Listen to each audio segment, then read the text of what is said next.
بهاي الطريقة مالت الزلاطة. هاي تقدر تسويها بشكل يومي سريعة. طماطة وفلفل شرايح، يعني قطعة طماطة وقطعة فلفل، وانت وقعي يلا. وهاي الخيار،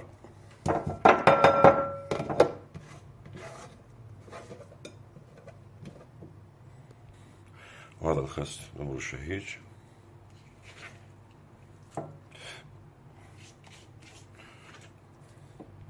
بعدين نخلي البصل البصل اذا نريد نخفف الريحة مالته، نخلي له شوية ملح وشوية ليمون نعصره فوقها ونخلطه هيج حتى الريحة مالته تروح. نخليه فوق ذني. نخلط الزلاطة.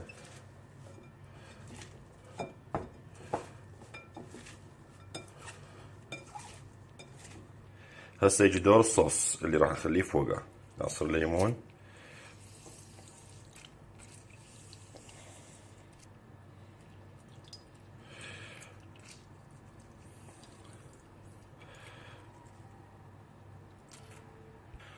نخلي خاشوقتين لبن،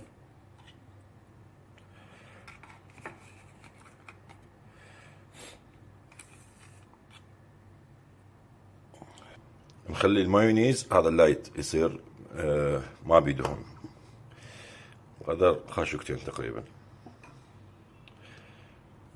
نضيف الملح،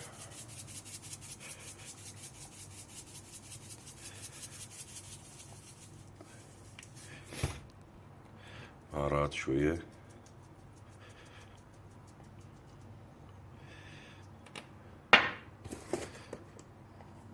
كمون،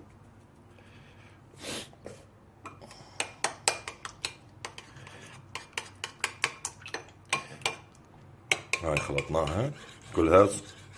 الطعم مالتها والريحة تخبل. خليها ويا الزلاطة هنا.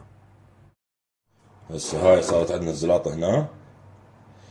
شوف شكلها شلون حلو صارت مبروشة تخبل. كله مخلوط مع بعض. شوف، اللي يحب البصل يخلي، اذا ما يحب بصل لا احد يخلي. وهذا الصوص شوفوا وريحته تخبل. نضيفه كله فوقه.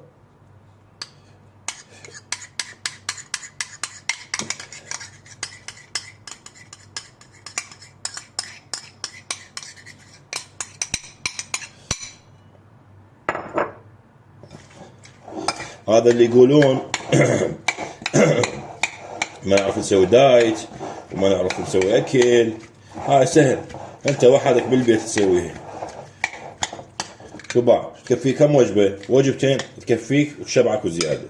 شوية صدر دجاج وياها خلاص انتهى الموضوع.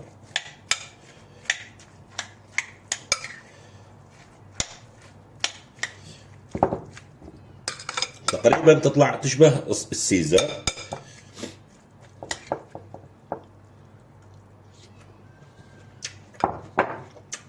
جربوها كلش طيبة. انت تتحكم بالصوص مالتها. تحب تزيد الكمية، انا ما احب ازيد هواية، هاي كلش كافي. جربوها وشوفوا راح تنشوفون تسوون دايت.